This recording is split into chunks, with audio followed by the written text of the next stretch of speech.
The impact show में आप सभी का स्वागत है। मैं हूं रजत अवस्थी और आप देख रहे हैं इम्पैक्ट भारत टीवी।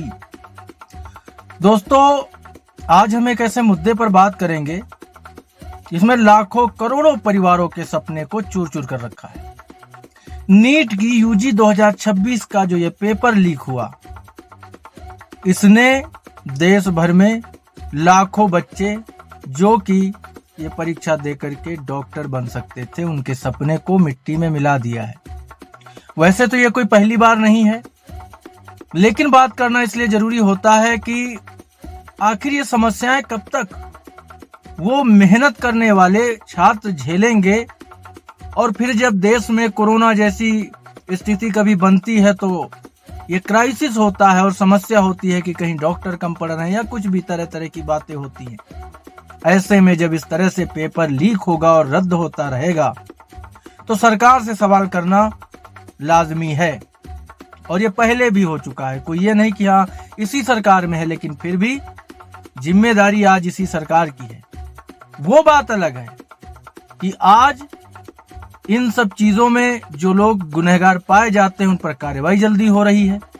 जब ये लीक का मामला सामने आया तो तुरंत सरकार ने एक्शन लिया और उसने इसको रद्द भी कर दिया, और ये भी कहा कि दोबारा जब इस पेपर का आयोजन किया जाएगा तो उसमें किसी भी छात्र को दोबारा रजिस्ट्रेशन नहीं कराना, दोबारा फॉर्म नहीं भरना, सारा इंतजाम करके सरकार देगी और सिर्फ आपको जाके दोबारा एग्जाम देना है। ठीक है, लेकिन जो समय बर्बाद हो रहा है उसकी जिम्मेदारी कौन लेगा, उसकी बात कौन करेगा? और उसकी बात करना जरूरी है, क्योंकि एक परीक्षा 22 लाख से ज्यादा सपने, माँ बाप की उम्मीदें और मेहनत के हजारों दिन, ये सब दांव पर लगा देती है। लेकिन क्या इन सपनों का सौदा पहले ही हो चुका था? इन तमाम मुद्दों पर भी बात करेंगे आपसे। क्या नीट यूजी 2026 का पेपर परीक्षा से पहले लीक हो चुका था, बिक चुका था? क्या देश की सबसे बड़ी मेडिकल परीक्षा एक संगठित माफिया के कब्जे में है? और आखिर क्यों हर साल छात्रों का भविष्य पेपर लीक के हजारों घटनाओं के साथ साथ ये पेपर लीक के हवाले ही हो जाता है? और यही विषय आज हम द इम्पैक्ट शो में आपके सामने रख रहे हैं और आपको बताएंगे कि नीट यूजी 2026 पेपर लीक का पूरा सच क्या है, शुरुआत से अब तक की पूरी टाइमलाइन क्या है, गिरफ्तारियां किसकी हुई, कौन गुनहगार है अभी तक, राज्यों का कनेक्शन जो सामने आया है उस पर भी बताऊंगा, पिछले पेपर लीक की जो स्कैंडल थी उस पर भी जानकारी आपको दूंगा, और वो सवाल जिनका जवाब देश मांग रहा है वो भी आज मैं सरकार के सामने अपने माध्यम से रखने वाला हूं। नीट यानी national eligibility cum entrance test भारत में मेडिकल कॉलेजों में MBBS और BDS एडमिशन का सबसे बड़ा एंट्रेंस एग्जाम होता है। हर साल लाखों छात्र डॉक्टर बनने का सपना लेकर इस परीक्षा में बैठते हैं। इस साल भी लगभग 22 लाख से ज्यादा छात्रों ने परीक्षा दी है। लेकिन इस बार परीक्षा खत्म होने के कुछ दिनों बाद जो खबर सामने आई उसने पूरे देश को हिला दिया। कैसे? 3 मई को नीट यूजी परीक्षा जो थी उसने परीक्षा पूरे देश में आयोजित हुई थी। कब? 3 मई को। NTA ने दावा किया कि परीक्षा बेहद कड़ी सुरक्षा के बीच कराई गई। GPS tracking, AI CCTV monitoring, biometric verification और 5G जैमर्स के साथ, मतलब ये टेक्नोलॉजी का इस्तेमाल करके एक कड़ी सुरक्षा, जो कि बताया NTA ने कि कड़ी सुरक्षा में हमने परीक्षा कराई। लेकिन इसके बावजूद कुछ ऐसा हुआ जिसने पूरे सिस्टम को और उस पर सवाल खड़े कर दिए। परीक्षा खत्म होने के बाद सोशल मीडिया, कुछ टेलीग्राम चैनलों पर कथित गेस्ट पेपर वायरल होने लगे। छात्रों और कोचिंग संस्थानों ने दावा किया कि इन पेपर के 100 से ज्यादा सवाल असली परीक्षा में जो पेपर था उससे मिलते जुलते हैं। कुछ रिपोर्ट्स में तो ये तक कहा गया है कि लगभग 600 नंबर तक के प्रश्न पहले से घूम रहे थे। इस पूरे मामले की शुरुआती जांच राजस्थान से शुरू हुई। राजस्थान पुलिस की स्पेशल ऑपरेशन ग्रुप यानी SOG ने कथित पेपर लीक नेटवर्क की जांच शुरू कर दी। जांच में सामने आया कि एक गेस्ट पेपर परीक्षा से कई दिन पहले छात्रों के बीच घूम रहा था, यानी परीक्षा से पहले ही ये बिक चुका था या ये कहें लीक हो गया था। सूत्रों के मुताबिक यह पेपर अलग अलग राज्यों तक पहुंचाया गया था। जैसे जैसे जांच आगे बढ़ी वैसे वैसे यह मामला सिर्फ एक राज्य तक सीमित ही नहीं रहा।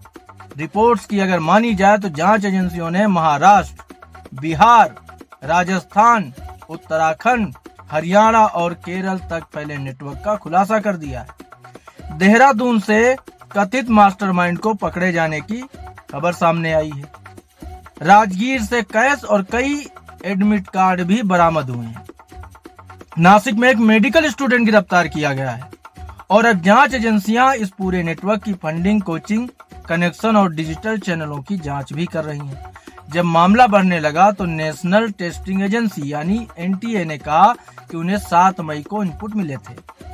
लेकिन सवाल मैं यहाँ पर एक करूंगा कि जब परीक्षा से पहले ही ये पेपर लीक हो गया तो परीक्षा कराने तक लेकर के इस पर कोई जानकारी क्यों नहीं जुटाई गई, जब इतनी कड़ी सुरक्षा में अगर पेपर हो रहा था। इसके बाद मामला केंद्रीय एजेंसियों को भेजा गया, लेकिन जैसे जैसे जांच में कथित समान प्रश्नों की बात सामने आती गई, दबाव बढ़ने लगा।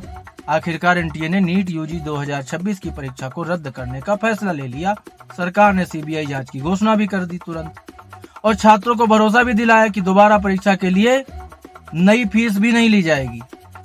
लेकिन समय तो जाएगा ना, उनकी मेहनत तो जाएगी ना, उनको दोबारा पेपर देना पड़ेगा ना। नीट रद्द होने के बाद देश भर में छात्रों का गुस्सा फूट पड़ा। दिल्ली समेत कई शहरों में छात्रों ने प्रदर्शन करना शुरू कर दिया, जो आप स्क्रीन पर देख पा रहे होंगे। छात्रों का कहना है कि हमने सालों मेहनत की, लेकिन सिस्टम हमारी मेहनत की सुरक्षा तक नहीं कर पाया।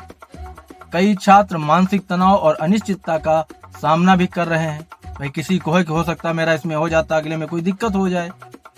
विपक्ष ने इस पूरे मामले को लेकर केंद्र सरकार पर हमला बोल दिया, जैसा वो हमेशा करता है। तो हम ज्यादा इस पर नहीं जाएंगे, ये समय बर्बाद करना है और कुछ नहीं। वो अपनी राजनीति कर रहे हैं, करने दो। हम छात्रों के हित की बात करने आज बैठे हैं तो उसी पे रहेंगे। अब अगर आपको लग रहा है कि ये पहली बार हुआ है तो ये बिल्कुल गलत है। आप 2024 में भी नीट परीक्षा भारी विवादों में रही थी। उस समय बिहार के पटना में कई गिरफ्तारियां हुई थी, लेकिन समस्या यह है कि उसके बाद ये सीख ली जानी चाहिए थी और एक्स्ट्रा कुछ व्यवस्थाएं या सुरक्षा व्यवस्थाएं होती ताकि ऐसी घटना को अंजाम न दे पाए कोई। गुजरात के एक सेंटर में कथित तौर पर छात्रों को उत्तर भरवाने के आरोप भी लगे थे उसमें 24 वाली में, और सीबीआई जांच हुई थी। सुप्रीम कोर्ट तक मामला गया। लेकिन सवाल यही है, अगर 2024 के बाद भी सिस्टम नहीं सुधरा तो जिम्मेदार कौन है? वो बच्चे तो नहीं है ना, कम से कम वो बच्चे तो नहीं है ना जिन्होंने मेहनत की, पेपर दिया, पढ़ाई करी। लाखों बच्चे आज कहाँ हैं? वो डॉक्टर बनने का सपना देख रहे थे, आज कुछ समझ में नहीं आ रहा उनको। सिर्फ नीट भी नहीं है, देश में कई बड़ी परीक्षाएं पेपर लीक और धांधली के आरोपों से घिरी रही हैं। एसएससी, सीजीएल विवाद, रेलवे भर्ती परीक्षा विवाद, सीबीएसई पेपर लीक, राज्य स्तरीय भर्ती परीक्षाएं, पुलिस भर्ती पेपर लीक, शिक्षक भर्ती घोटाले। विशेषज्ञ मानते हैं कि ये अब एक संगठित अपराध का रूप ले चुका है। जैसे माफिया होते हैं तरह तरह के, वैसे ही है कि ये माफिया भी हो गया है कि उसको पेपर लीक वाला काम करना, और इससे वो मतलब अनगिनत मनचाहे पैसे डिमांड करते हैं और लोग भी पेपर खरीदते हैं उनसे। तो इसमें जिम्मेदार वो लोग भी हैं जो ये पैसा दे करके उनसे ये लीक पेपर लेते हैं। ये भी मैं कहना चाहूंगा यहाँ पे। अब आपको मैं बताता हूँ विशेषज्ञों के अनुसार इसके मुख्य कारण क्या है।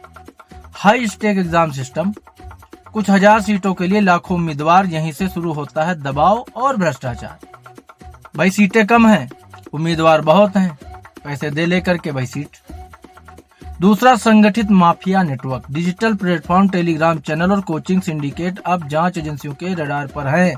कहीं ना कहीं उनका इन्वॉल्वमेंट हो सकता है इस पर। अंदरूनी मिली भगत, बिना सिस्टम के अंदर किसी मदद के इतने बड़े पेपर लीक संभव नहीं हो सकते भाई। तो जहां से ये पूरा सिस्टम काम करता है पेपर का, वहां पर भाई जानकारी और जांच और निगरानी ये सब बहुत तगड़े लेवल पर होने चाहिए, तभी ये सब रुक सकता है। कमजोर निगरानी, सुरक्षा के दावों के बावजूद कई स्तरों पर लापरवाही सामने आती रहती है। अब इसके रोकथाम क्या है भी आपको बताऊं। विशेषज्ञों की जो राय है, तो पहला है कि हर छात्र के लिए अलग प्रश्न क्रम हो, पेपर ट्रांसमिशन पूरी तरह एन्क्रिप्टेड हो, संदिग्ध डिजिटल एक्टिविटी को तुरंत ट्रैक किया जाए, चाहे वो एआई आधारित मॉनिटरिंग हो, पेपर लीक को देशद्रोह जैसी गंभीर श्रेणी में लाने की मांग भी उठ रही है कि भाई ऐसे क्राइम में जो भी शामिल हो वो सीधा देशद्रोह के आरोप में जाए, क्योंकि है ये वही उसी कैटेगरी में आता है ये अपराध। एक स्वतंत्र परीक्षा निगरानी आयोग बनाने की मांग भी हो रही है, होना चाहिए। सबसे बड़ा सवाल, जब छात्र रात भर पढ़ते हैं, माता पिता अपनी जमा पूंजी लगा देते हैं उन पर, तो क्या सिस्टम की जिम्मेदारी नहीं बनती कि परीक्षा निष्पक्ष हो या पूरी निगरानी में उसको सही तरीके से कराया जाए? क्या भारत का एग्जाम सिस्टम भरोसे के सबसे बड़े संकट से गुजर रहा है? और अगर अब भी सुधार नहीं हुआ तो आने वाली पीढ़ियां इस व्यवस्था पर कैसे भरोसा करेंगी? देखो, पेपर लीक दर्शकों सिर्फ एक अपराध नहीं है, ये लाखों सपनों की हत्या है। जरूरत सिर्फ जांच की भी नहीं है, बल्कि पूरे सिस्टम को बदलने की भी है, कठोर कदम उठाने की है। आप इस पूरे मामले पर क्या सोचते हो? क्या भारत में परीक्षा प्रणाली सुरक्षित है? आप भी अपनी राय मुझे बताओ। लेकिन सवाल यही है कि ये जो मामला सामने आया ये बेहद गंभीर है, इस पर हम लगातार नजर बनाए हुए हैं और मुझे लगा ये विषय बड़ा गंभीर है, इसलिए मैंने आज आपके सामने इसकी पूरी जानकारी रखी, इस खबर का, इस घटना का पूरा विश्लेषण किया है और आगे जो अपडेट होगा सबसे पहले आपको इम्पैक्ट भारत टीवी पर देखने को मिलेगा। तो अभी के लिए इतना ही, मिलते हैं आपसे एक और बड़ी खबर के साथ। तब तक आप सभी देखते रहिए इम्पैक्ट भारत टीवी। देश दुनिया की सभी बड़ी खबरें सबसे पहले पाने के लिए देखते रहिए इम्पैक्ट भारत टीवी।